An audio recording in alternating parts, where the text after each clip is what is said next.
বাংলাদেশে আর্জেন্টিনার আর হইল ব্রাজিলের প্রচুর ভক্ত। আমি বলবো কি ভাই, আপনারা এই যে এত টাকা খরচ করে আপনারা এই যে পতাকাগুলা উড়াইতে আছেন, আপনারা কি ইতিহাস জানেন?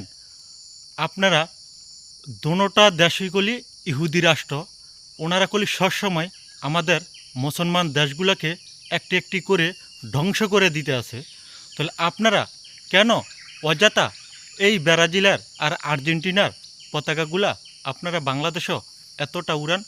ভাই, কষ্ট করে কাজ করেন, টাকা অর্জন করেন, ঠিক আছে? এই টাকাগুলা আমাদের দেশে যে অসহায় মানুষ আছে তাদের পিছনে বিলান, কাজও লাগবে। আর না হলে আমাদের যে মুসলিম কান্ট্রি ইরান, তাদের সাপোর্ট করেন, সেটাও মানুষ মেনে নিবে।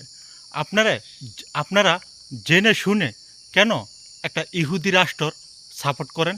ওনারা আপনাদেরকে কি দিয়েছে বলেন? আপনাদেরকে শুধু দিতে আছে ওনারা শুধু মিসাইল মিসাইল আপনাদের উপরে একটার পর একটা আপনাদের দেশে ওরা ফালাবে। একটু নলেজে আপনারা কথাগুলো নিয়েন। সবাই ভালো থাকবেন। আল্লাহ হাফেজ। শুভ সকাল।